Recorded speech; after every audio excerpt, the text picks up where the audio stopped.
선한목자교회 주일 4부 예배에 오신 모든 성도님들을 주님의 이름으로 환영합니다.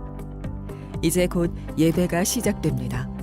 옆 사람과의 대화는 삼가주시고 기도로 예배를 준비해 주시기 바랍니다. 핸드폰 전원은 꺼주시거나 진동 모드로 전환해 주셔서 모든 성도들이 다 함께 은혜로운 예배를 드릴 수 있도록 협조해 주시기 바랍니다. 감사합니다. 할렐루야. 오늘도 변함없이 주님을 예배하기 위해 주님 앞에 나오신 성도님들을 주님의 이름으로 환영하고 축복합니다. 특별히 또 쉽지 않은 상황 속에서도 주님을 갈망함으로 온라인으로 곳곳에서 함께 하시는 온라인 성도님들도 진심으로 환영하고 축복합니다. 이 시간 우리에게 참 기쁨을 주시려 이 땅에 빛으로 또 사랑으로 찾아오신 주님을 함께 바라보며 기쁨으로 찬양하길 원합니다. 모두 자리에서 일어나셔서 함께 기쁨으로 찬양하시겠습니다.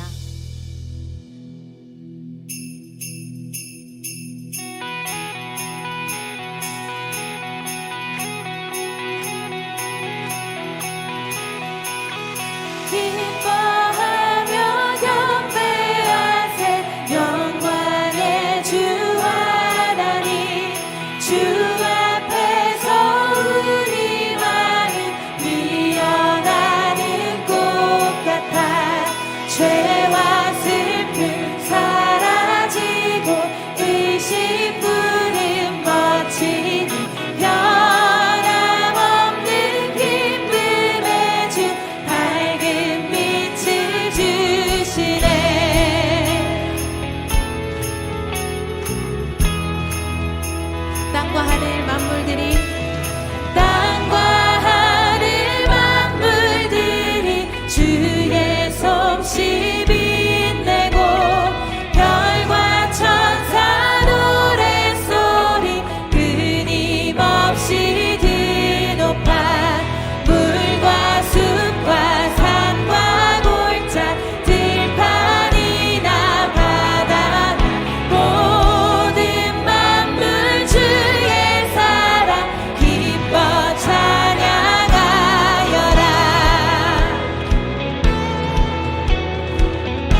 주님을 찬양합니다. 할렐루야.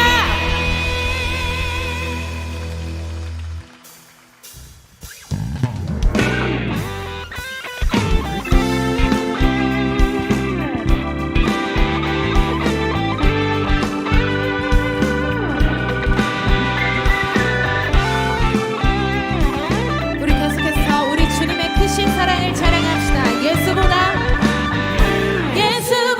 더 큰 사랑 그 누구도 줄 수 없네. 우리에게 자유 주신 그 큰 사랑 예수보다 더 큰 사랑 예수보다 더 큰 사랑 그 누구도 줄 수 없네. 우리에게 자유 주신 그 큰 사랑 형제님들 고백합시다. 세상의 헛된 모아 세상의 헛된 모아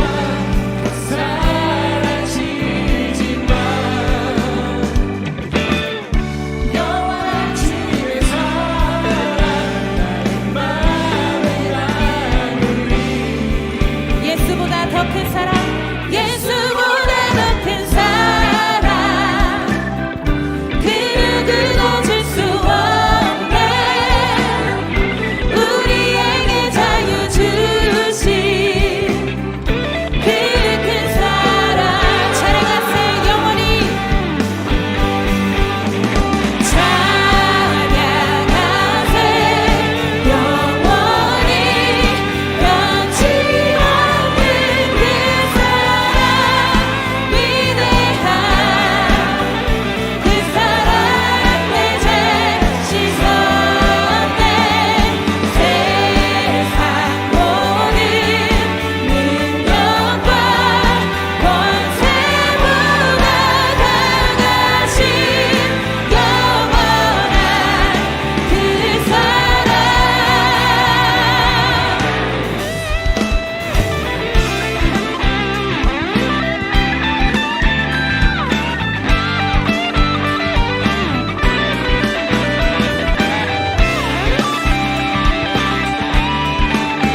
우리 계속해서 찬양합시다. 찬양하세 영원히 찬양하세 영원히 변치 않는 그 사랑 위대한 그 사랑 내 죄 씻었네.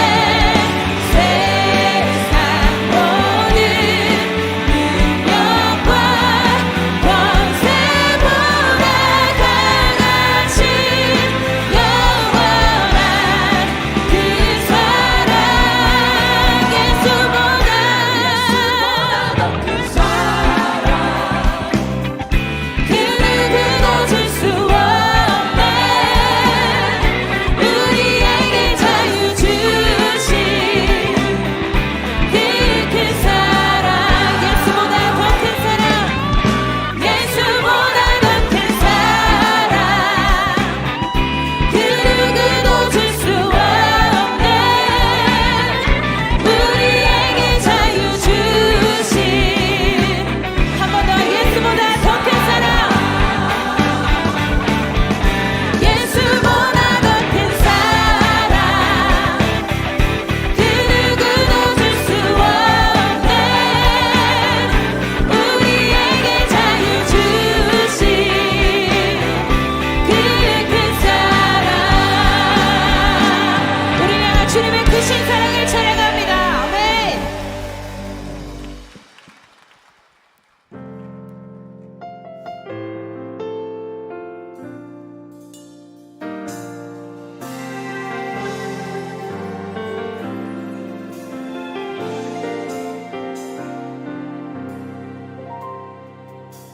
이 땅 위에 오신 하나님의 본체 십자가에 달리사 우리 죄 사셨네. 하나님이 그를 지극히 높여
다시 오실 주님을 찬양합시다. 우리 고대 안에 우리 고대 안에 주님 오실 그날 다시 사신 왕의 영광 이 땅을 비추네.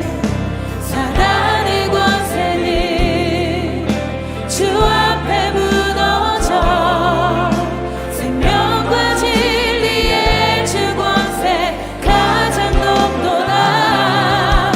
우리 예수 이름 앞에 절하고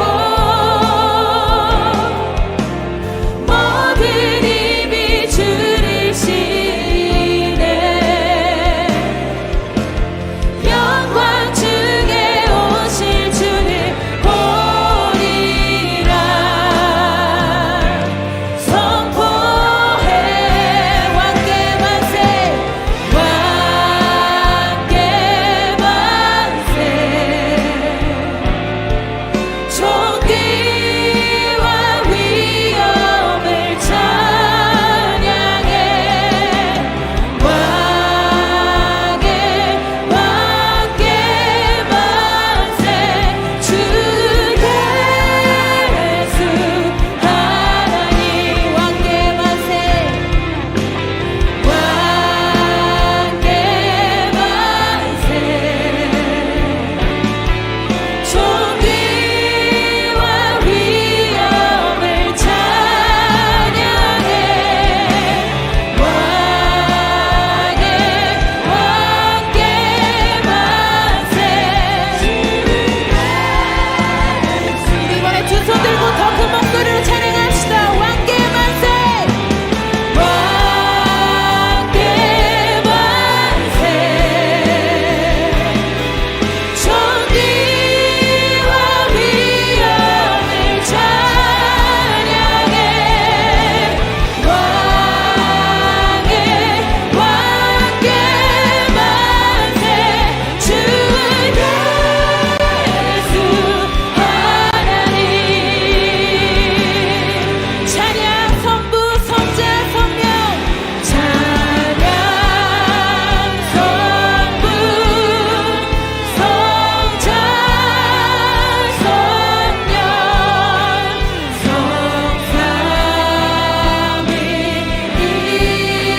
성삼위일체께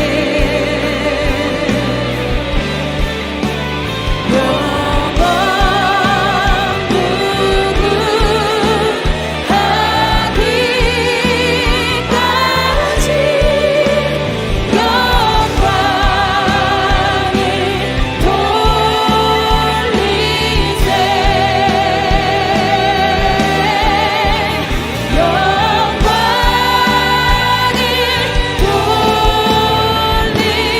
모든 찬양과 영광밖에 합당하신 주님의 이름을 찬양합니다. 할렐루야. 모두 자리 앉으시겠습니다.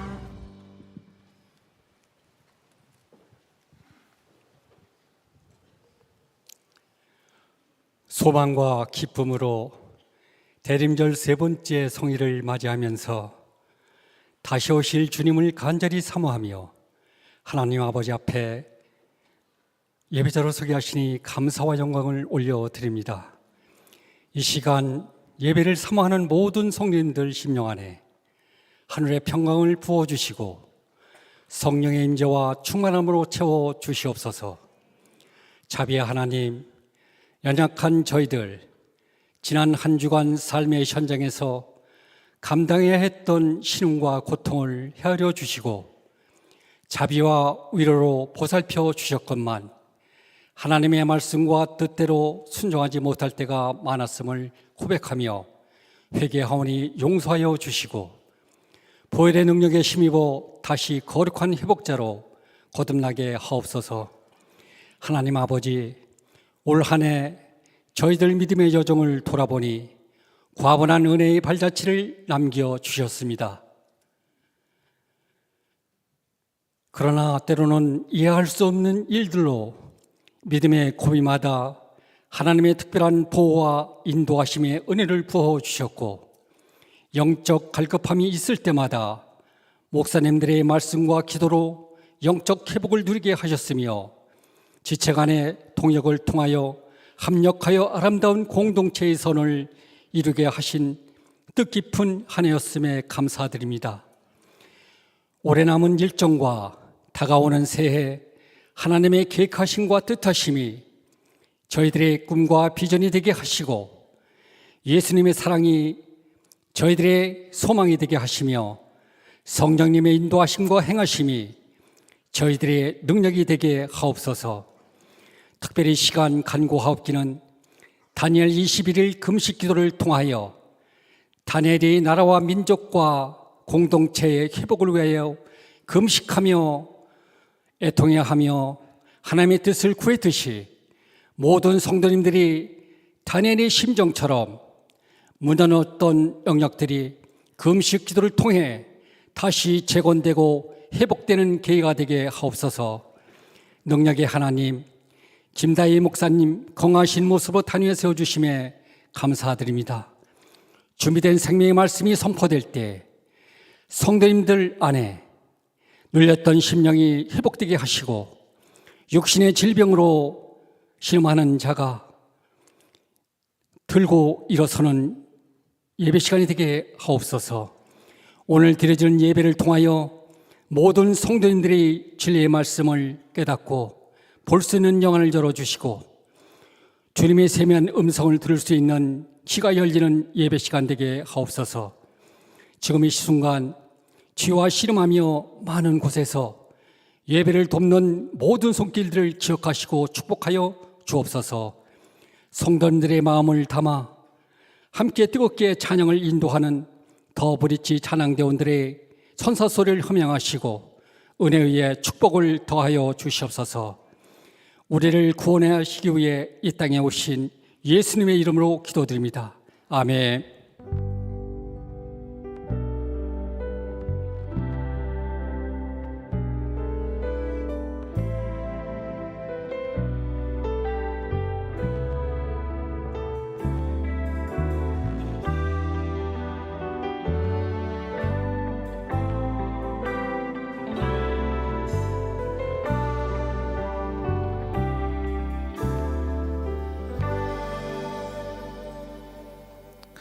오늘 예배 가운데 세 분의 성도님께서 세례를 받으십니다. 이혜인 성도님, 정근호 성도님, 류정만 성도님이신데요. 대표해서 이혜인 성도님께서 세례 간증을 해주시겠습니다.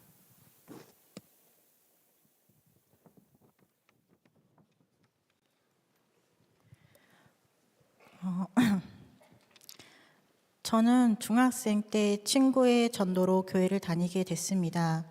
그 당시에는 제가 정말 믿음 생활을 잘하고 교회 생활도 잘하고 있다고 생각했습니다. 하지만 그것은 제 착각이었고 교만이었던 것인지 같은 교회 사람에게 마음의 상처를 받자 예수님에 대한 제 마음이 식어졌고 성인이 되면서 결국 교회를 떠났습니다.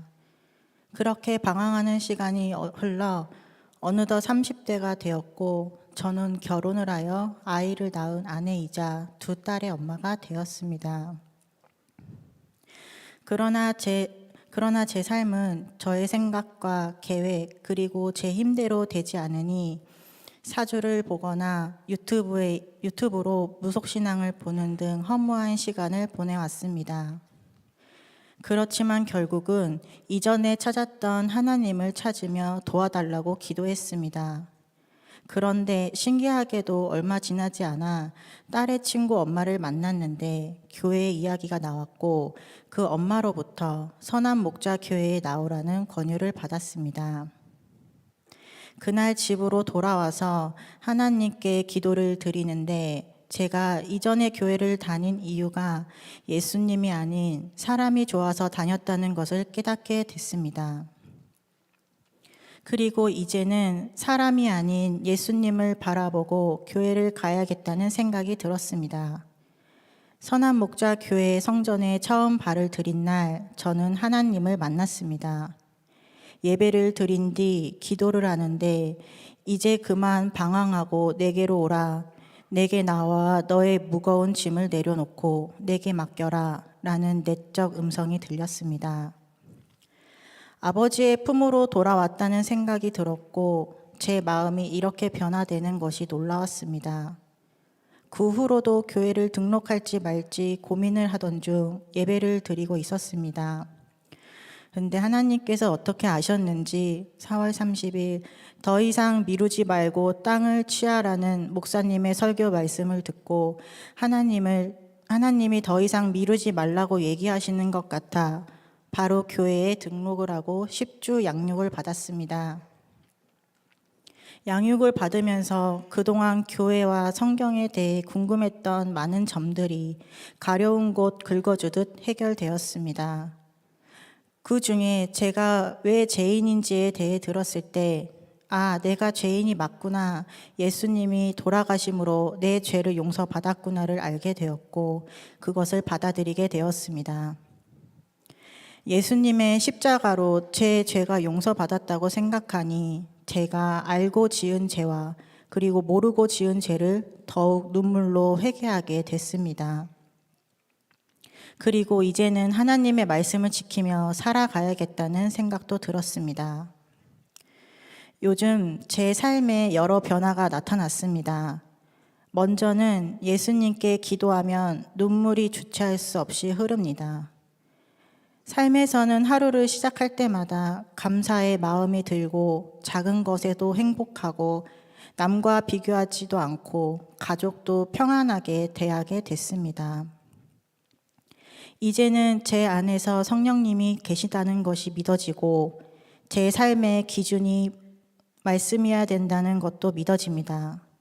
그리고 죽으면 천국에 간다는 확신도 생겼습니다. 저처럼 방황하고 세속적이고 어리석었던 사람을 하나님의 자녀로 변화시켜 주신 하나님께 감사드립니다. 예수님 덕분에 저는 이제 마음의 평안을 얻었습니다. 저의 오랜 방황은 마침표를 찍었습니다. 저는 오늘 세례를 받으며 갓난 아기와 같이 다시 태어나 죄인인 저는 죽고 예수님만 사는 삶을 살려고 합니다. 이제는 어떤 게으름과 유혹이 찾아오더라도 아버지 하나님께서 저에게 예수님을 보내주셨기 때문에 예수님을 의지함으로 모든 죄와 유혹을 이길 수 있다는 것을 믿습니다. 예수님을 통해 저는 영원한 아버지 하나님과 연결되었기에 이제 평안하고 자유합니다.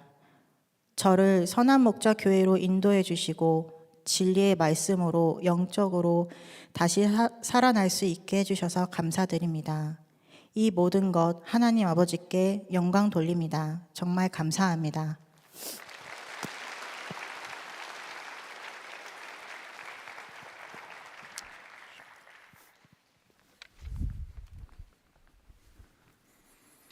네, 기도하겠습니다.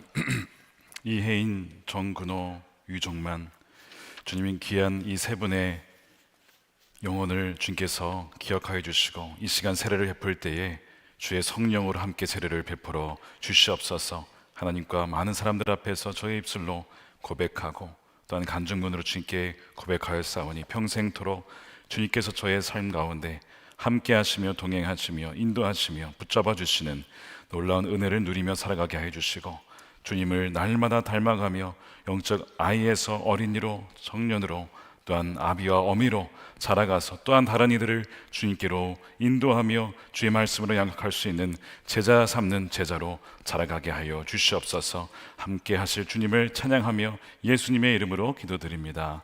아멘. 이혜인 성도님 세례하겠습니다. 이혜인, 내가 성부와 성자와 성령의 이름으로 세례를 주노라. 아멘. 정근호 성도님이십니다. 정근호, 내가 성부와 성자와 성령의 이름으로 세례를 주노라. 아멘.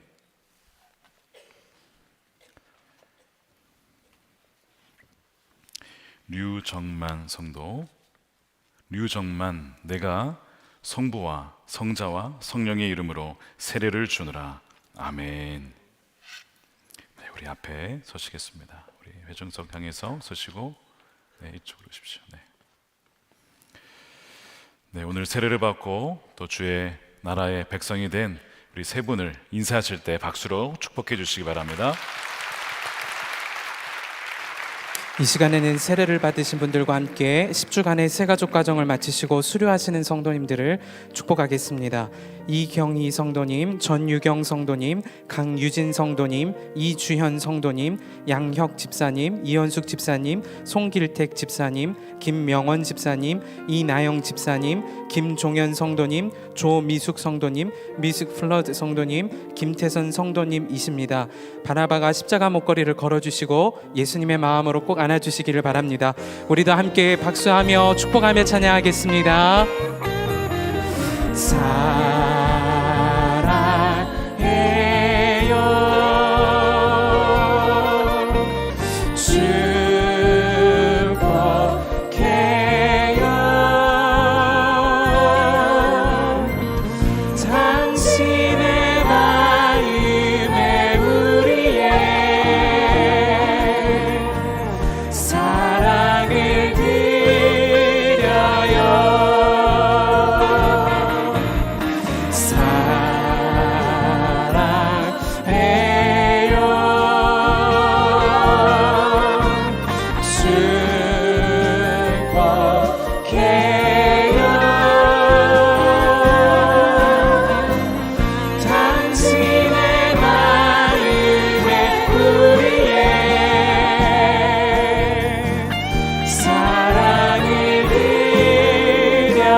다시 한번 큰 박수로 축복해 주시기 바랍니다.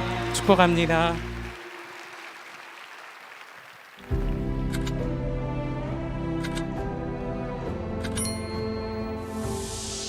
예수님은 우리를 만나기 위해 인간의 옷을 입습니다. 세상 가장 더러운 옷을 입고 하늘 가장 고귀한 당신이 오십니다. 아픔과 고통만이 있을 이 길을 한달음에 오실 주님, 이 땅을 기쁨으로 돌려놓을 주님이 오십니다. 세 번째 어드벤투스, 기쁨. 주가 지으신 모든 세상을 구원하려 영광의 주 예수님이 죽음을 택하셨네. 그 고통 속에서도 주의 뜻 기억하사 길을 잃은 우릴 위해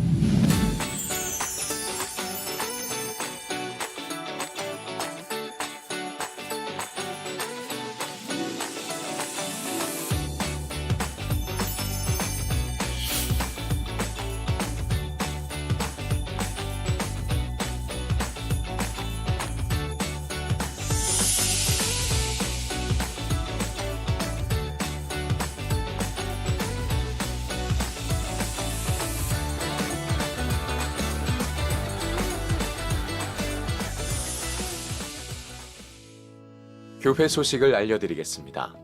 다음 주일은 성탄주일입니다. 주님의 오심을 기뻐하고 기억하며 그 사랑을 전하는 성탄 캠페인이 진행됩니다. 1층 로비에서 복음을 전할 전도 대상자들을 위해 기도 카드를 작성하고 전도 선물을 받아가시기 바랍니다. 예수님 오심을 감사하며 헌금을 준비하시기 바랍니다. 온라인으로도 헌금하실 수 있습니다. 당회 및 구역회가 오늘 오후 5시 30분 본당에서 있습니다. 당 회원에 해당되는 만 18세 이상 입교인은 지난주 전송된 문자에서 교인 QR코드를 확인하고 입장해 주시기 바랍니다. 구역 회원은 참석하지 못할 경우 위임장을 제출해 주시기 바랍니다. 신천 장로 후보를 주보에서 미리 확인하실 수 있습니다. 예수 동행 청년교회 비홀드 교회에서 청년들을 위해 기도하며 예배의 자리를 지켜줄 성도님들을 찾습니다. 교회 홈페이지에서 신청해 주시기 바랍니다. 갈렙교회 김미나 전도사, 젊은이교회 김민재 전도사, 다음 세대 연구소 이세영 전도사, 봉사위원회 이정희 전도사가 부임합니다. 저는 하나님의 부르심에 따라 선한목자교회 공동체를 섬기게 된 조애녹 목사입니다. 먼저 저를 선한목자교회로 인도해 주신 하나님께 감사드립니다. 이곳에서의 모든 사역과 만남이 예수님과 동행하는 비범한 여정이 되기를 기도합니다. 저는 주님의 부르심에 따라 양평 감리교회의 부담임 목사로 부임하게 되었습니다. 그동안 하나님과 성도님들의 사랑과 기도로 기쁘고 행복한 사역을 할 수 있었습니다. 정말 감사합니다. 우리 선한목자교회에서 사역하는 동안 너무나 큰 사랑을 주셔서 감사드립니다. 저는 이제 새신교회의 담임자로 부임하게 되었는데요. 그곳에서도 주신 사랑에 힘입어 주님과 동행하며 사역하도록 하겠습니다. 진심으로 감사드립니다. 선한목자교회에 처음 오신 새가족 여러분을 환영합니다. 1층 새가족실에 가시면 교회 등록과 교회 생활에 대한 안내를 받으실 수 있습니다. 매일 1시간 기도와 예수 동행 일기를 통하여 주님과 동행하는 한 주 보내시기 바랍니다. 이 시간 하나님을 경외하는 마음으로 모두 자리에서 일어서시겠습니다. 오늘 우리에게 주시는 하나님의 말씀은 다니엘 11장 28절로 36절과 12장 1절로 3절입니다. 북쪽 왕은 전리품을 많이 가지고 그의 본토로 돌아갈 것이다. 그러나 그에게는 거룩한 언약을 거역하려는 마음이 있어서 자기 마음대로 하고서야 그의 땅으로 돌아갈 것이다. 정한 때에 그가 다시 남쪽으로 내려가서 이집트를 치지만 그때에는 전번과 다를 것이다. 서쪽 해안의 배들이 그를 치러 올 것이고 그 때문에 그는 낙심할 것이다. 그는 퇴각하는 길에 거룩한 언약을 맺은 사람들에게 분풀이를 할 것이고 자기 나라로 돌아가서는 거룩한 언약을 저버린 사람을 뽑아서 높이 앉힐 것이다. 그의 군대가 성전의 요새 지역을 더럽힐 것이며 날마다 드리는 제사를 없애고 흉측한 파괴자의 우상을 그곳에 세울 것이다. 그는 속임수를 써서 언약을 거역하여 악한 짓을 하는 자들의 지지를 받을 것이지만 하나님을 아는 백성은 용기 있게 버티어 나갈 것이다. 백성 가운데서 지혜 있는 지도자들이 많은 사람을 깨우칠 것인데 얼마 동안은 그 지혜 있는 지도자들 가운데 얼마가 칼에 쓰러지고 화형을 당하고 사로잡히고 약탈을 당할 것이다. 학살이 계속되는 동안에 하나님의 백성이 조금은 도움을 받을 것이나 많은 사람은 술책을 쓰며 적군과 한패가 될 것이다. 또한 지혜 있는 지도자들 가운데 얼마가 학살을 당할 것인데 이 일로 백성은 단련을 받고 순결하게 되며 끝까지 깨끗하게 남을 것이다. 하나님이 정하신 그 끝날이 올 때까지 이런 일이 계속될 것이다. 북쪽 왕은 자기 좋을 대로 하며 스스로를 높이고 모든 신보다 자기를 크다고 하며 괴상한 말로 가장 높으신 하나님을 대적할 것이다. 하나님의 진노가 끝날 때까지는 그가 형통할 것이다. 하나님은 정하신 것을 반드시 이루시기 때문이다. 그때에 너의 백성을 지키는 위대한 천사장 미가엘이 나타날 것이다. 그리고 나라가 생긴 뒤로 그때까지 없던 어려운 때가 올 것이다. 그러나 그때에 그 책에 기록된 너의 백성은 모두 피하게 될 것이다. 그리고 땅속 티끌 가운데서 잠자는 사람 가운데서도 많은 사람이 깨어날 것이다. 그들 가운데서 어떤 사람은 영원한 생명을 얻을 것이며 또 어떤 사람은 수치와 함께 영원히 모욕을 받을 것이다. 지혜 있는 사람은 하늘의 밝은 빛처럼 빛날 것이요 많은 사람을 옳은 길로 인도한 사람은 별처럼 영원히 빛날 것이다. 아멘. 하나님의 말씀입니다. 모두 자리에 앉으시겠습니다.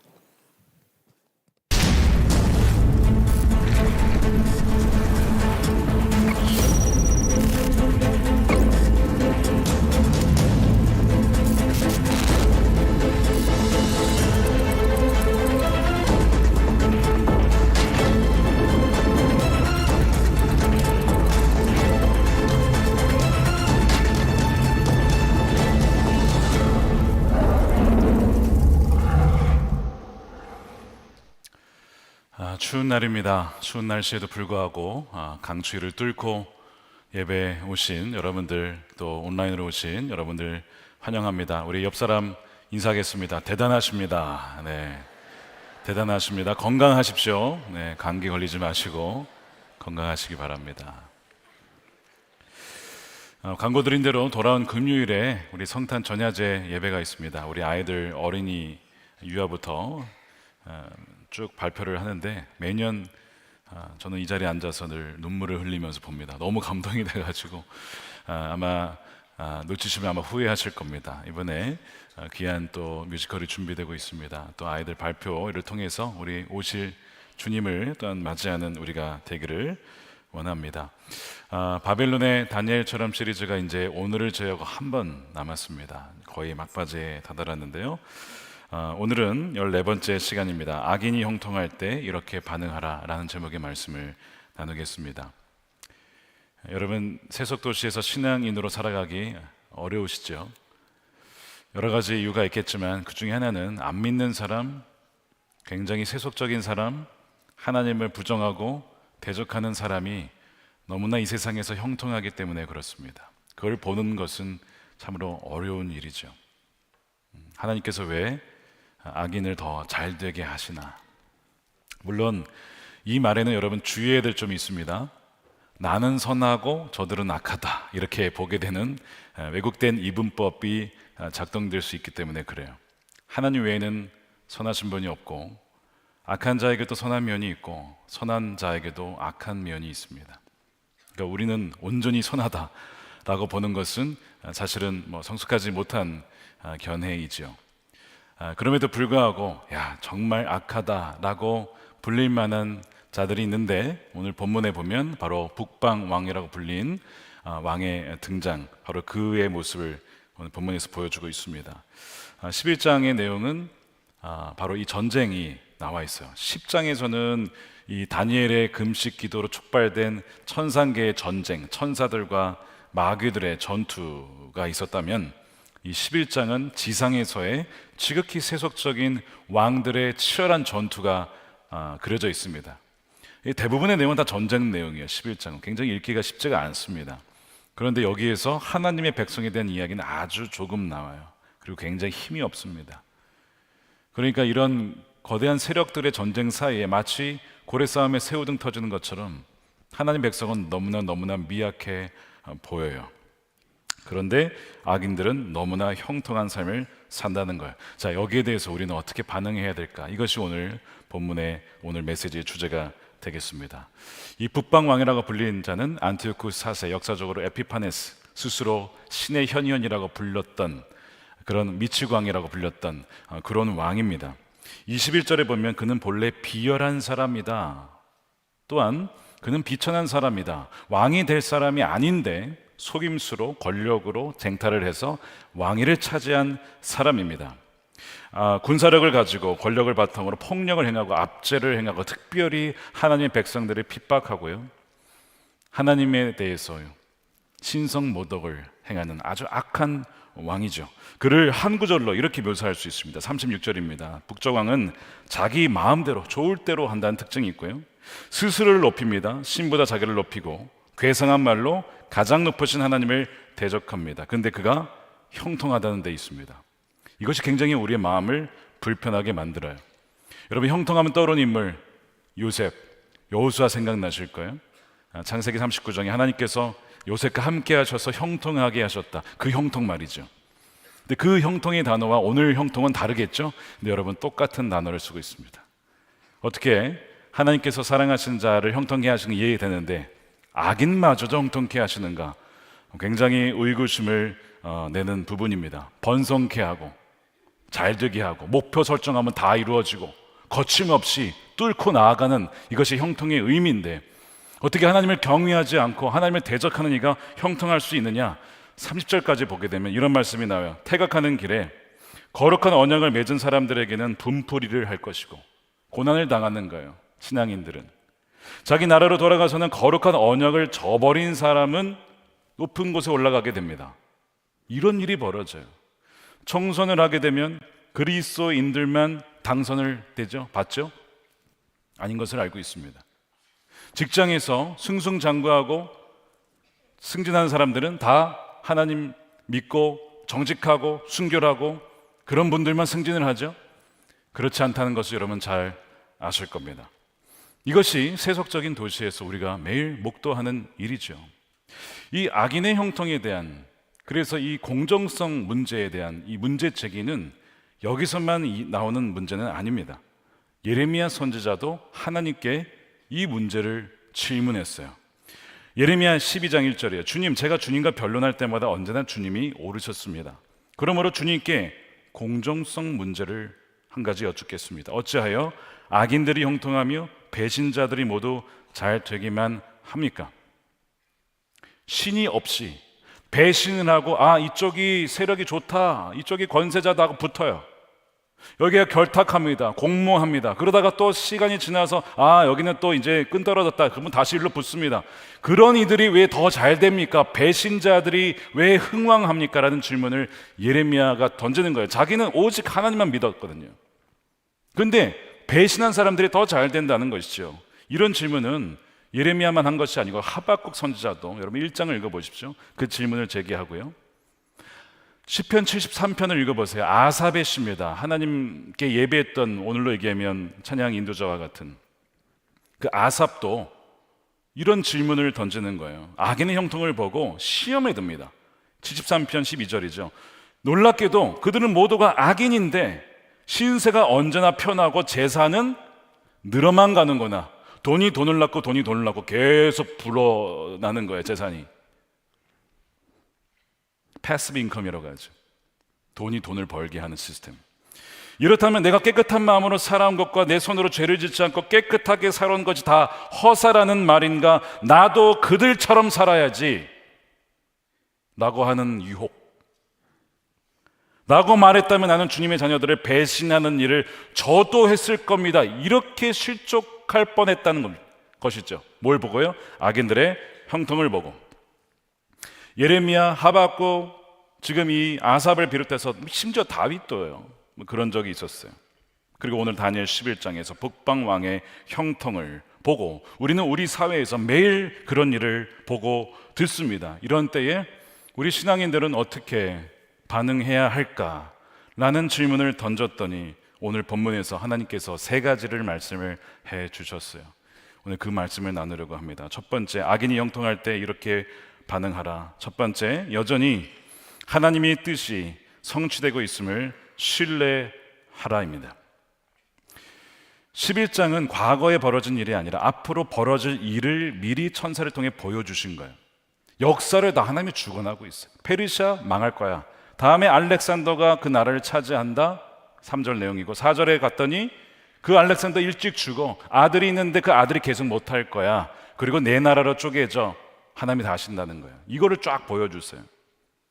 무슨 얘기냐면 이 역사를 하나님이 주관하고 계시고 하나님 모르시는 일이 없다라고 하는 것이죠. 그러면서 이제 31절에 가서 뭐라고 얘기하냐면 북방왕과 남방왕의 이 치열한 이 전투 가운데 이 이스라엘 백성들이 굉장히 고통을 당하거든요. 중간에 끼어가지고 마치 우리 옛날의 조선처럼 말이죠. 그런 일을 당할 때 그 이유가 무엇이냐, 하나님 왜 그런 일을 허락하십니까? 라고 할 때에 오늘 35절은 이렇게 얘기를 합니다.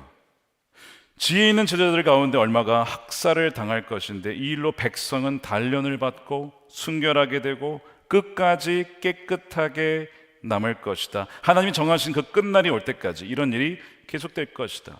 그 고난 중에서도 하나님의 뜻은 변치 않고 이루어지고 있는데 그 중에 하나는 무엇이냐면 당신의 백성, 순결한 백성을 단련시키시고 끝까지 부인하지 않을 하나님의 사람들을 준비시키고 계시다는 것입니다. 이 말씀을 하고 계신 거예요. 고난이 아니었다면 하나님 알지 못했을 것이고, 고난이 아니었다면 연단받지 못했을 것이고, 고난이 아니었다면 하나님만 순결하게 사랑하지 못했을 것인데 그 과정을 통해서 하나님은 당신께서 택하신 순결한 주의 백성을 이루신다는 것이죠. 그러므로 악인이 형통할 때 우리는 물어봐야 돼요. 주님, 이 고난을 통해서 저의 삶의 영역 속에 하나님이 다루고자 하시는 부분은 무엇입니까? 분노입니까? 시기입니까? 미움, 탐욕, 정욕, 우리 안에 숨겨진 부분들이 너무나 많다는 것이죠. 물론 우리가 이것을 이렇게 신앙으로 고백하고 그래야지라고 하지만 그 고난을 받아들인다는 쉬운 일이 아니죠. 제가 이제 이 말씀을 가지고 붙들며 씨름을 하고 있는데 주님 이 말씀의 또 구체적인 의미를 좀 알려주십시오. 우리 민족이 당하는 어려움들을 이유를 알려주십시오 하는데 아둘람 기도회 때 지난 강사로 오신 이상 목사님 집회 전에 잠시 강사 대기실에서 만나서 대화를 할 수 있었습니다. 수십 년간 북한 선교하신 분이에요. 복음을 들고 성경을 들고 죽을 고비 넘기면서 선교하신 분이시죠. 그 선교와 함께 하신 일이 통일을 위해서 기도하고 통일을 위해서 준비하고 통일이 되면 2주 안에 성경을 어떻게 보급하고 어느 지역에 어떻게 가서 무엇을 세고 다 모든 것이 준비가 다 있더라는 것이죠. 그리고 그냥 마냥 기다리는 것이 아니라 통일이 이루어질 수 있도록 지금도 복음을 북한에 전하고 있다는 거예요. 그러면서 기이한 말씀을 좀 하셨어요. 의아한 말씀을 하셨어요. 북한 선교에 있어서 가장 중요한 것은 통일이 아닌 것 같습니다. 이런 얘기를 했어요. 제가 다시 물었습니다. 무슨 의미입니까? 그러니까 오해하지 말라는 거야. 당연히 통일을 위해서 기도하고 지금도 우리는 그렇게 바란다는 거야. 그런데 왜 하나님께서 정전 이후 70년간 왜 통일을 아직도 하지 않으실까에 담긴 의미가 있는 것 같습니다라는 거예요. 통일이 중요하지만 더 중요한 것은 복음이 전파되는 것인데 지금 열리지 않는 그 상황 속을 통해서 어쩌면 하나님께서는 복음을 더 증거케 하시고 아니 그걸 통해서 하나님의 순결한 백성들을 준비시키는 것 아닌가 굉장히 조심스럽지만 그런 말씀을 하시더라 하는 것이죠.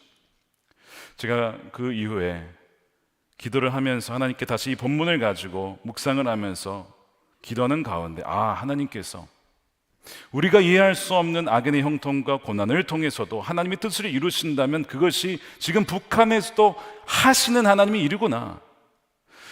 북한의 지하교회 성도들을 만난 사람들의 공통된 증언이 있습니다. 첫 번째는 그분들의 지하교회 성도들의 믿음의 순결함과 견고함과 깊이와 너비는 죄송하지만 지금의 한국 교회를 능가한다라고 하는 것입니다. 오히려 우리가 그들을 기도하지만 오히려 그들은 지금 한국 교회를 걱정하며 기도하고 있다는 거예요. 그게 첫 번째고요. 두 번째는 여러분 요한계시록을 읽어보시면 6장 11절에 순교자들이 하나님 앞에 우리의 원한을 언제 풀어주시겠습니까? 순교당한 이들이 피 흘린 자들이 우리의 원한을 언제 갚아주실 겁니까? 음성이 들려와요. 아직 그 피가 차지 않았다. 순교자의 피가 더 있어야 된다. 기다려야 된다는 거예요. 그 말씀이 나와요. 여러분 대한민국에 지금 순교자가 나오고 있습니까? 아니요. 그럼 어디에서 나와요 지금? 여전히 북한에서는 계속 순교자가 나오고 있어요. 이 계시록의 말씀이 진리라고 한다면 지금 이 분단된 현실을 통해서 왜 하나님 당장 능력이 없으십니까?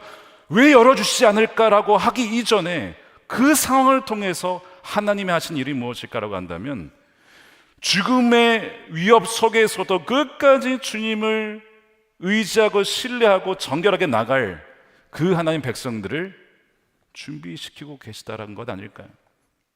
지금 가장 복음이 전파되지 않는 것 중에 하나가 북한도 그렇지만 여러분 중동 지역 아닙니까? 목숨 걸어야 돼. 걸리면 죽을 수도 있어요.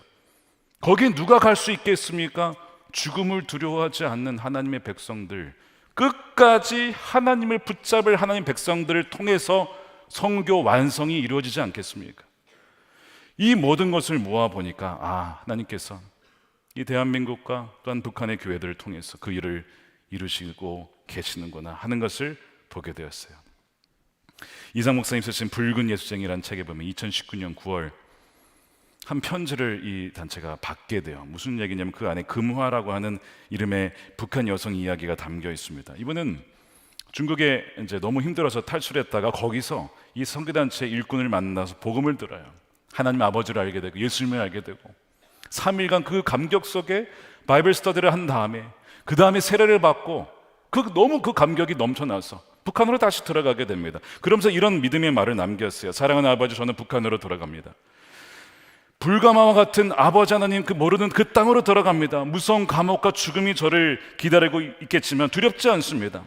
하나님의 딸 되었을 때에 저의 죄가 다 용서가 되었고, 그러나 지금 친구들이 하나님 모르고 죽어가고 있기 때문에 나만 살겠다고 여기에 저의 인생을 눌러앉는다면 저는 하나님 아버지 딸 아니죠. 북한 땅 방방곡곡 다 밟고 다니며 하나님께, 예수님께 기도할 것입니다. 내 친구들을 위해서. 매일 나쁜 사탄에게 속아가는 인민들을 한 사람 한 사람 건져 하나님 나라 위에 아버지의 복음 전하려고 합니다. 이 딸이 가는 곳마다 그 길을 열어주시기를 간절히 기도합니다 라고 하면서 그녀가 들어간 때가 2012년이었어요. 2년이 흘러서 2014년에 발가게 되어서 결국에는 투옥이 됩니다. 그리고 소식이 끊겼어요. 그리고 다시 5년이 지난 2019년 9월 소식이 들려왔습니다. 함경남도 제15호 교화소에서 옥사했다라는 편지를 받게 됩니다. 그리고 그녀에 대한 자세한 내용이 또 적혀 있었어요. 순교를 당했지만 그녀로 인해서 알려진 것은 더 많은 지하 교인들이 생겨났고, 죽음의 위협 속에서도 주님을 부이지 않는 순교란 주의 성도들을 예배시켜줬다는 것이죠. 악인이 형통할 때에도 하나님은 하나님의 뜻을 이루고 계신다. 여러분, 이것을 신뢰하는 여러분들이 되시길 축복합니다. 두 번째, 미혹되지 않도록 깨어 분별해야 됩니다. 악인이 형통할 시기에는 미혹의 시기예요. 왜냐하면 하나님을 따르지 않아도 너무 잘 되니까, 나도 저들처럼 저들의 방법과 수단을 따라서 나도 그렇게 살아볼까? 아까 아삽의 얘기 기억나시죠? 나도 그들처럼 살아볼까? 라고 하는 그 미혹이 우리에게도 일어나요. 이 북방 왕이 사람들을 어떻게 모으냐면 속임수로 모읍니다. 32절에 보세요. 그는 속임수를 써서 언약을 거역하여 악한 짓을 하는 자들의 지지를 받는다는 거예요. 이 속임수는 정확히 번역하면 아첨이에요. 아첨. 영어로는 flatter라고 되어 있습니다. 아첨을 해서 사람들을 미혹해서 자기 편으로 끌어들이는 방식이죠. 야, 하나님 믿어도 소용없어. 그거 다 만들어진 신이야 라고 하는 식으로, 신실하게 예수님께 기도해도 소용없어. 하나님이 안 들으셔. 이런 식으로 달콤하게 유혹하는 것이죠. 근데 이 아첨이라는 단어가 잠언 5장에서는 음녀가 사람들을 유혹할 때 달콤한 말로 했을 때 그 단어, 동일한 단어를 쓰고 있어요. 누가 이 미혹에 잘 넘어가느냐? 거기에 보니까 언약을 거역한 사람들, 언약에 대해서 아는데 언약에 순종하지는 않는 그 사람들, 아는 것도 아니고 모르는 것도 아니고 어정쩡하게 있다가 미혹을 당할 때 에이 그래 그쪽으로 가자 하고 확 휩쓸려가는 사람들. 가만 보면 배반이라고 하는, 배교라고 하는 것이 한순간에 벌어지는 것이 아니라 단계를 거쳐서 가더라는 거예요. 어느덧 주님과 멀어지게 되고요, 성경을 더 이상 묵상하지 않고요, 주의 음성에 귀 기울이지 않고요, 하나님이 기뻐하시는 무엇인지 관심이 없어지고요, 예배에서 멀어지게 되고요, 소그룹에서 멀어지게 되고요, 이 점차 단계를 밟아서 나중에는 결국에는 그들과 한패가 되더라는 것이죠. 자, 오늘 34절 보시기 바랍니다. 학살이 계속되는 동안에 고난이 있어요. 하나님의 백성이 조금은 도움을 받을 것이나, 어떤 무력 시위를 통해서 저항하는 이들이 있었습니다. 그러나 많은 사람은 출책을 쓰며 적군과 한패가 될 것이다. 많은 사람들이 하나님을 떠나게 되고 민족을 배반을 하게 됩니다. 안타까운 조사가 하나 있었어요. 최근에 기독교 사회문제연구원 조사인데요, 크리스천 청년 1000명 대상으로 마음의 평안을 위해서 점과 타로 사주를 본 적이 있느냐라는 질문에 1000명 대상으로, 혹시 보신 적 있으십니까? 46.7%, 45.7%가 그렇다. 그러니까 둘 중에 한 명은 그렇다는 거예요. 근데 이게 그냥 재미로 본 게 아니에요. 언제 점을 보냐, 사주를 보느냐, 인생이 불안하고 현실이 막막할 때 주로 찾습니다. 누가요? 크리스천 청년들이요. 마음속에 정죄의 돌을 잠시 내려놓고, 정죄들을 내려놓고, 여러분 잘 보시죠. 물론 여러분 점 보는 것은 여러분 하나님이 정말 미워하시는 겁니다. 예레미야 19장 32절 보십시오. 너희는 혼백을 벌러내는 여자에게 가거나 점쟁이를 찾아다니거나 해서는 안 된다. 그들이 너희를 더럽히기 때문이다. 우리 그들의 영혼이 더럽혀집니다. 나는 주, 내가 너희 인생을 주관하는 거야. 내가 너희의 왕이야. 나는 주 너의 하나님이다. 그것을 잊지 말아라. 근데 누가 이 청년들을 정죄하겠습니까? 이들을 왜 찾아갔다고요? 마음의 평안을 위해서. 보이지 않는 막막한 현실 때문에 찾아갔다는 것, 이것을 뒤집어 말하면 교회에서는 하나님을 못 만났다는 것 아닐까요? 교회에서는 평강을 누릴 수 없었다는 것 아닙니까? 교회에서는 그들의 고민과 아픔을 들어줄 누군가를 만나지 못했다는 반증 아니겠습니까? 그들의 마음의 고통이 현실적인 고충에 귀 기울여서 함께 아파하고 울어주는 누군가를 발견하지 못했기 때문에 점을 치러 사주를 보러 가는 것 아닐까? 우리 교회에는 이런 청년 한 명도 없습니다 라고 단단하게 전 말을 못하게 했더군요. 가출하는 아이에게 야, 너 왜 가출해? 라고 하기 이전에 왜 그 아이가 가출할 수밖에 없었는지, 가출하려고 했는지를 먼저 물어야 하지 않겠습니까? 중독에 대한 강의를, 말씀을 전해주셨던 김영한 목사님 만나서 얘기를 하는데 마약 중독이 너무 심각한 이슈가 되고 있다는 거예요. 지금 한국 사회 청소년들의 마약, 청년들 마약, 음란, 게임, 중독이 엄청 많은데 이 중독자들의 공통점이 뭐예요? 목사님 그런 얘기를 하는 거예요. 방치된 아이들입니다.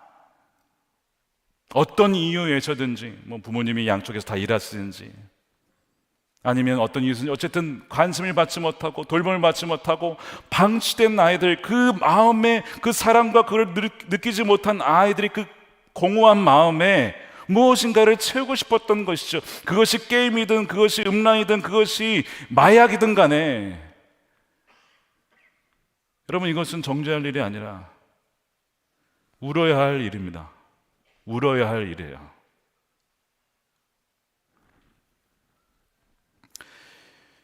그들을 위해서 붙잡아주지 못하고 듬직한 울타리가 되어주지 못한 것에 대한 눈물을 흘려야 된다는 것이죠. 그 다음에 점을 치러 가는 것은 하나님이 미워하는 거야. 사랑 안에 진리를 담아서 전해줘야죠. 34절에 많은 사람이 적군과 한패가 될 것이다. 이 말씀을 묵상하는데 이게 수천 년 전에 그냥 그 다니엘 시기에 나중에 일어나면 그게 아니고요. 남의 이야기도 아니고 지금 우리에게 일어나는 일이고 지금 우리 자녀들에게 일어나는 일입니다. 미혹을 당해서 달콤한 말에 속아서 평안을 찾아서 내 인생의 미래를 알려줄 것 같아서 사주를 찾았다는데, 점치러 갔다는데 어떻게 비판할 수가 있겠어요? 근데 그 당시에도요, 북방왕에 이제 막 휩쓸려가는 많은 사람들 중에서도 깨어서 이거 아니다 지켜주는 사람이 있었어요. 지혜 있는 사람들입니다. 33절에요. 백성 가운데서도 지혜 있는, 지혜는 뭐예요? 분별하는 거 아닙니까? 하나님이 기뻐하시는 거, 하나님이 미워하시는 거 분별하는 자들이죠. 지혜 있는 지도자들이 많은 사람을 깨우칠 것이다. 저는 바라기를 여러분들이 그런 이들이 되시기를 축복합니다. 무엇이 하나님이 기뻐하시는 일인지 아닌지를 깨우쳐 줄 수 있는 지혜자들이 일어나야 되는 세상이에요. 물론 그들을 마귀는 공격하죠. 여기 보십시오. 칼에 쓰러지고 화형을 당하고 잡히고 얼마나 핍박이 많은지 몰라요. 영적 지도자가 된다는 것은 어려운 일입니다. 고난을 감수해야 돼요. 많은 공격이 있습니다, 여러분. 근데 그들로 인하여서 소수이긴 하지만 그렇지, 막 그쪽으로 막 몰려갈 때 아니지, 이 길이 아니라 이 길이 생명의 길이지, 하나님이 우리가 붙잡아야 될 바로 유일한 분이시고 유일한 생명의 길이지라고 붙잡아주는 이들이 있어서 살게 되는 이들이 있었어요. 용기 있는 자들이죠.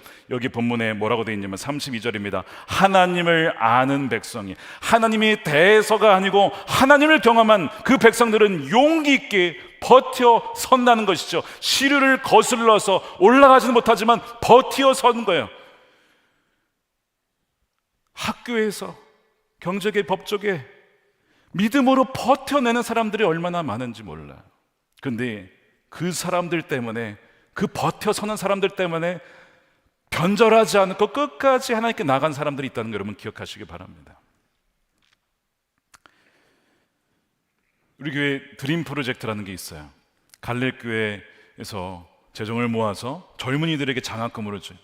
우리 교회 젊은이 교회 청년들에게. 그러면 그 청년들은 가지고 자기 이제 학업을 하지만 동시에 우리 청소년 아이들에게 1대1로 공부를 가르쳐 줍니다. 말씀을 가르쳐줍니다. 함께 기도합니다. 함께 영화도 봅니다. 함께 밥을 먹습니다. 그들의 고민을 들어줘요.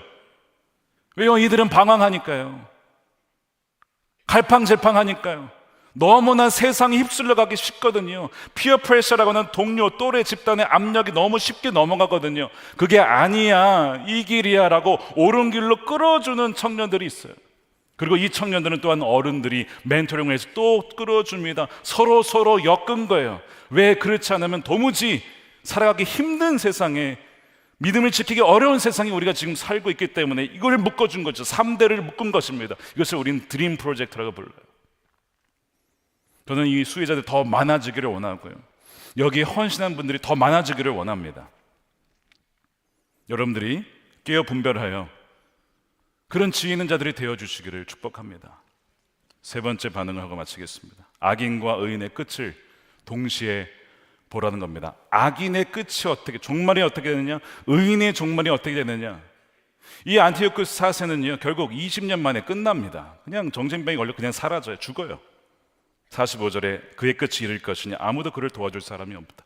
한때는 세력을 모았지만 결국엔 다 사라지게 됩니다. 하나님이 하신 일이에요. 이게 종말이라고요. 그러면서 오늘 12장 2절에 이렇게 되어 있죠. 띠끌 가운데 잠자는 사람 가운데 많은 사람이 깨어날 것이, 부활에 대한 성경의 말씀이에요. 구약에서 나오는. 그들 가운데 어떤 사람은 영원한 생명, 누굽니까? 의인이죠. 하나님을 끝까지 신실하게 믿었던 사람, 많은 사람들을 옳은 길로 인도했던 사람들은 영원한 생명을 얻을 것이고, 어떤 사람은 수치와 함께 영원히 모욕을 당할 것이다. 이 전혀 다른 이 두 길이 갈라지게 된다는 것, 여러분 끝을 보라는 거예요. 전혀 다른 종말을 맞이하게 된다는 것이죠. 그래서 이 의인의 마지막을 뭐라고 표현하냐면 3절에 이렇게 되어 있습니다. 함께 읽겠습니다. 지혜 있는 사람은 하늘의 밝은 빛처럼 빛날 것이요, 많은 사람을 옳은 길로 인도한 사람은 별처럼 영원히 빛날 것이다. 방황하는 이들을 아니야, 이 길이야, 주님께로 가야 되라고 인도한 그 사람들 하나님이 기억하시고 영원히 그 나라의 스타, 별과 같이 빛나게 할 것이라는 이 약속을 믿으신 여러분 되시길 축복합니다. 시편 73편의 아삽이 그 형통을 부러워하고 시험에 들었었죠. 그러다가 하나님의 그 성소에 들어갔더니 그 모든 종말을 하나님께서 보여줘서 알게 됩니다. 그것이 17절에 나와요. 마침내 하나님의 성소에 들어가서야 악한 자들의 종말이 어떻게 되리라는 것을 깨닫게 되었습니다. 주님께서 그들을 미끄러운 곳에 세우시며 멸망에 이르게 하십니다. 마침내 끝장을 맞이합니다. 주님께서 깨어나실 때 그들은 한낱 꿈처럼 자취도 없이 사라집니다.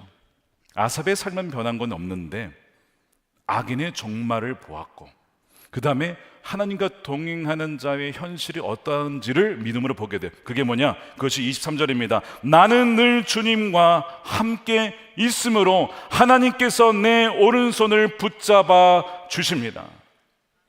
하나님께서 여러분들의 오른손을 붙잡아 주고 계신 거예요. 그러면서 그가 고백하죠. 한때는 나도 그들처럼 좀 되고 싶다. 은근히 악인들의 형통을 부러워했는데 이제는 전혀 부럽지가 않고, 나에게 복은 무엇이냐라고 했을 때 28절에 하나님께 가까이 있는 것이 나에게 복입니다 라고 고백을 해요. 언제 그가 이걸 알게 됐다고요? 하나님의 성소에서 그 임재 가운데 그의 영의 눈이 활짝 열렸을 때, 악인의 끝이 어떠한지 의인의 끝이 어떠한지를 보았을 때 눈이 활짝 열리면서 주님과 가까이 있는 것이 가장 큰 복이구나 하는 것을 알고 나서는 더 이상 흔들리지 아니하고 끝까지 믿음의 길을 걸어가게 된 것입니다. 3개월 전에 여러분 기억나십니까? 위험 말기에 주님을 알게 됐어요. 고난 때문에. 원래는 주님을 믿는, 하나님을 믿는 내 주먹을 믿겠다라고 했던 그분 기억나시죠?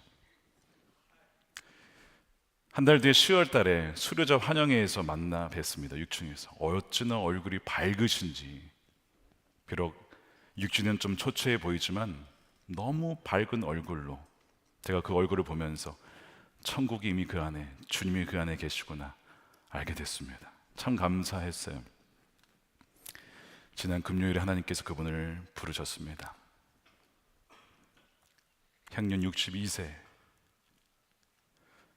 평생을 주님 모르고 살다가 악인처럼 살다가 마지막에 주님을 알게 되고 그 평강을 누리다가 주님 앞에 가시게 되었어요. 어제 육간 예배가 있었는데 참여하신 분들의 공통된 이야기가 너무나 평안한 얼굴로 계시더라는 것이죠. 왜 그랬을까요? 끝을 보았기 때문에. 이미 보았어요. 믿음으로.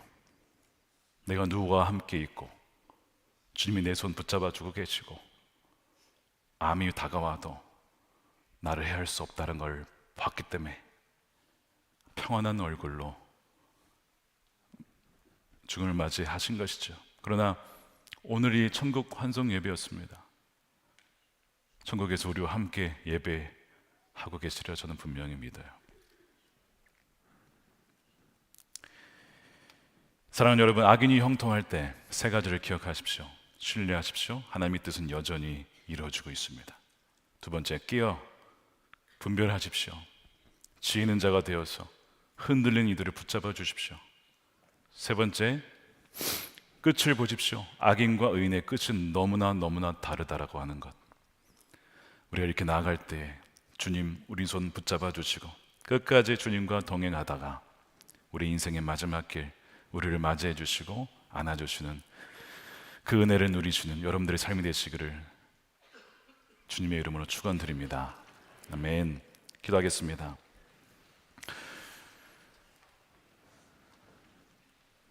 여러분, 악인의 형통이 부러운 적이 있으셨습니까? 예수님 안 믿었는데 굉장히 잘 되네, 성공했네, 재산도 많네, 권력도 강하네, 부러워하신 적 있으실 거예요. 저도 그런 적이 있었습니다. 근데 그거는 그 하늘의 영광, 아버지의 나라의 영광이 얼마나 큰지 몰랐을 때 이래요. 그러면 정말 그거는 그냥 사라집니다. 풀과 같이 사라질 뿐이에요. 이 세상의 헛된 영광, 여러분 부러워하지 마십시오. 악인의 형통을 부러워하지 말아라. 악인은 겨와 같이 흩어 날아질 것이다. 그러나 의인은 하늘의 해처럼 별과 같이 영원히 빛날 것이다. 우리가 이 믿음 가지고 주님 오늘을 살아가게 하여 주옵소서. 끝을 볼 수 있는 눈을 열어주시고 고난 중에도 하나님의 뜻은 여전히 성취되고 있고 미혹하는 이 세상 속에서 깨어 지혜자가 되어 또한 흔들린 이들을 붙잡아 옳은 길로 인도하는 자들이 되게 하여 주옵소서. 우리 함께 통성으로 기도하겠습니다. 하나님 감사합니다. 아버지, 우리에게 그 은혜를 허하여 주신 하나님 감사합니다. 하나님의 그 은혜 가운데 우리를 붙잡아 주심에 감사를 드립니다. 하나님, 악인의 형통을 보고 부러워하며 실축하며 넘어질 뻔하였던 우리의 아버지 삶이 있었음을 고백합니다. 주여, 우리를 긍휼히 여겨주시고 하늘의 영광으로 아버지 채워주시며 우리 눈을 활짝 열어서 아버지 그 나라의 영광이 얼마나 성도의 영광이 얼마나 아버지의 영광스러운지를 주여 알게 해주시고 보게 하여 주시옵소서. 아버지 하나님, 우리 모든 손들 한 명 한 명 주여 오른손으로 붙잡아 주시고 어떤 형편 중에서라도 좌절하지 아니하고 하나님 그 믿음 가운데 나갈 수 있는 하나님의 은혜를 위하여 주시옵소서. 아버지 하나님, 때로는 악인의 형통을 부러워하며 나도 그들처럼 살고 싶다라고 그렇게 생각했던 적이 있었음을 이 시간 고백합니다. 주님, 그런 연약함에도 불구하고 우리를 버리지 아니하시고 우리의 오른손은 꼭 잡아주시며 내가 너와 함께하는데 나의 가진 모든 것이 너의 것인데 무엇을 그렇게 부러워하고 시기하느냐. 마치 그 당자의 형, 그 첫째 아들에게 하셨던 그 아버지의 말씀이 생각납니다. 주님, 아버지의 영광 또 그 나라의 영광을 보는 눈을 활짝 열어 주시옵소서.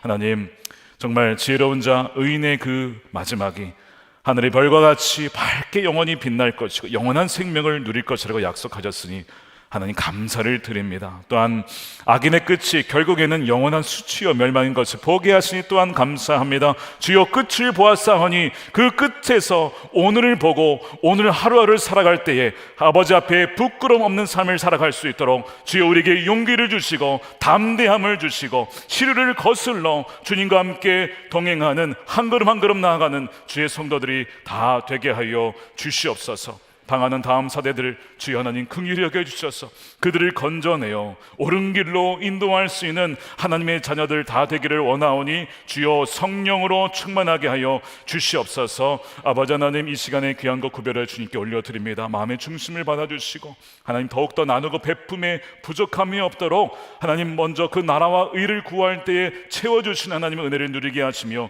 모든 영광 주님께 올려드리며 우리의 삶이 하나님 마음껏 쉴 수 있는 복된 삶이 되게 하여 주시옵소서. 아버지 하나님, 이 나라가 복음으로 북한과 함께 통일되기를 원할 때 아버지 특별히 묶여있는 주의 백성들을 기억하여 주시고 김종현 목사님, 김국기 목사님, 최충길 선교사님, 장문석 집사님을 비롯한 모든 주의 사람 백성들을 속히 풀어 주시옵소서. 복음이 전파되게 하여 주시며 땅끝까지 이르러 복음이 증거되고 지금도 하나님 땅끝에서 신실하게 그 어려운 곳에서도 하나님을 신뢰함으로 나아가는 하나님의 귀한 우리 선교사님들을 기억하여 주시고 강건케 해 주시고 아버지 하나님, 주님이 오시는 그날 우리 모두가 주님을 찬양하며 맞이할 수 있도록 주여 인도하여 주시옵소서. 감사하며 우리 구주 예수님의 이름으로 기도드립니다.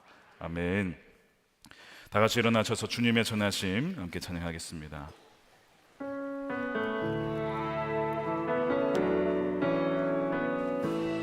사랑해요 신실하신 신실하신 나의 주님, 나의 삶 주님 안에 있네. 눈을 뜨는 아침부터 잠들기까지 우선하신 주를 노래하리. 사랑해요. 나를 인도하신 주님, 고난 중에도 나와 함께 하셨네. 나와 함께 내 아버지 되시며 내 아버지 되시며 내 친구 되시며 우리의 삶 주님 안에 있습니다. 나의 삶 주님 안에 있네. 신실하신 나의 주님이십니다. 신실하신 나의 주님, 나의 삶을 인도하셨네.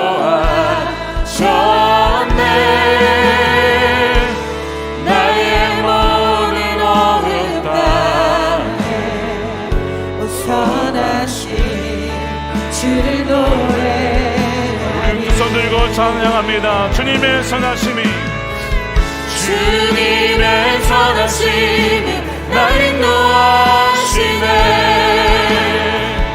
주님의 선하심이 날 지켜주시네. 주께 엎드려 나의 모든 삶 주님께 드리네. 주님의 선하심이 날 인도하시네. 주님의 선하심이 날 인도하시네.